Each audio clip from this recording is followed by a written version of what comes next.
иштейбизди. Дипломду карайсың, сүйлөшөсүң. Анан аягында келем, испытательный макала жазып кел, анан кийин көрөбүз дегенде баары эле айтчу.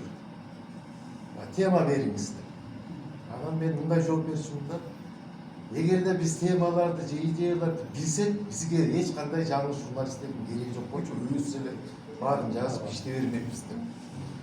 Албетте бул баягы жаңы темалардын жаралышы бул абдан кыйын нерсе, бирок бир чети көпчүлүк учурда велосипедди кайрадан ойлоп чыгаруу бул кереги деле эмес нерсе экен да. Журналистикабыздын негизи идеялардын портфели, склады деп коебузбу, абдан кеңири, абдан кеңири. Просто өткөн кеткендердин баарын эстеп, копилкада эмне бар экенин билип, өзүң эстей албасаң да кесиптештерден сурап, форматтар көп, жанрлар көп.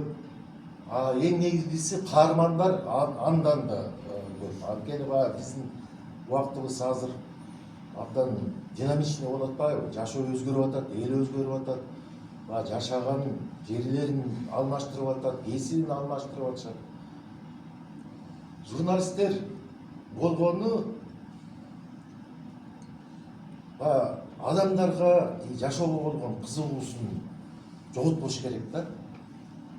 Мындай жаңы көз менен карап, өзү дагы ошо каармандарына кызыгып, ошем таасирленип, макаладан болобу, видеосунан болобу ошону бере алса, албетте андай материалдар окулат и башкаларга үлгү да и түрткү да болуп бере алат.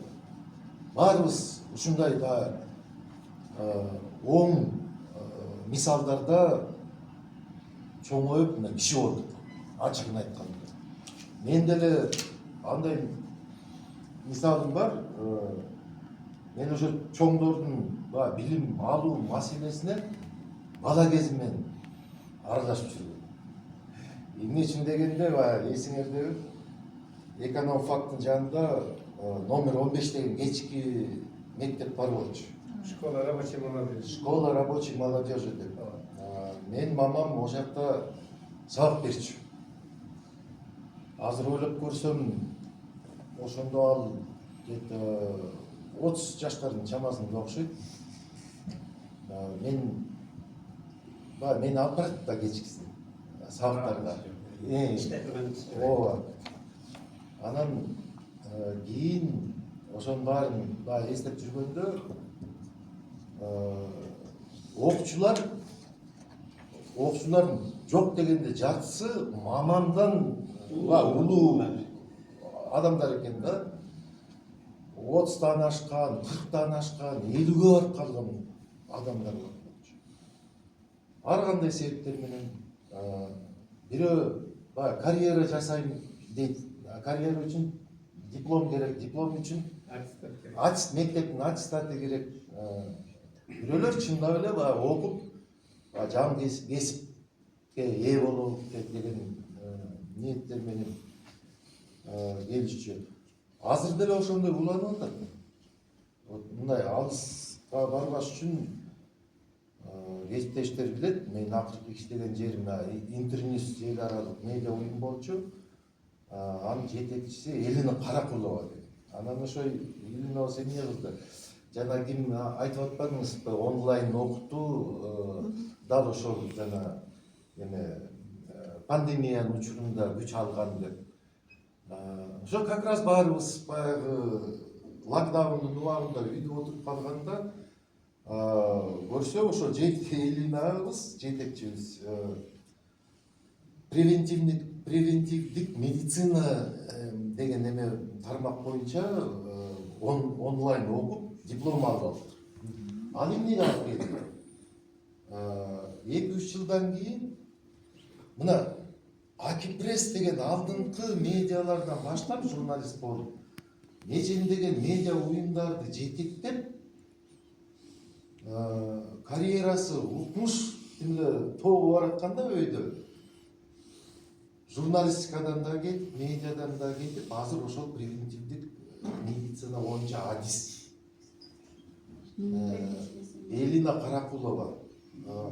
Бул даже экинчи кесип эмес, бул вообще өзгөрттү да.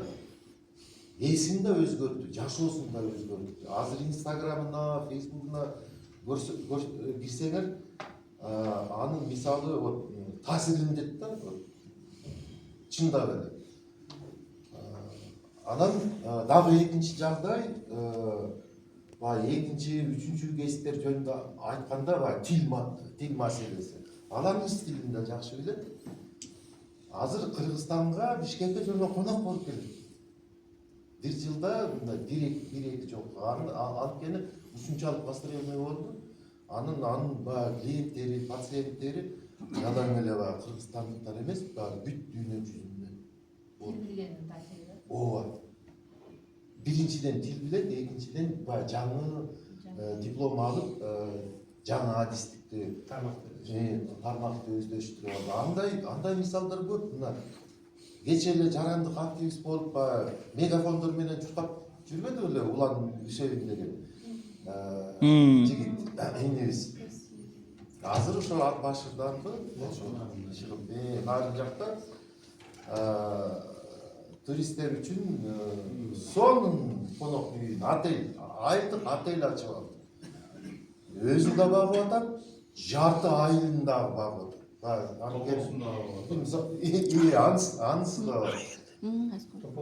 Ушундай мисалдарды биз журналисттер просто баягы унутуп калды да, ошону кантип көрсөтүш керек. Кантип көркөмдөп элге баягы эме деген бир сөз бар го, вирусный материалдарды жаратып, жайылтып, ошон үчүн мен жообум ушундай, бир чети жаңы идеялар бул абдан татаал нерсе, жөнөкөй нерсе эмес.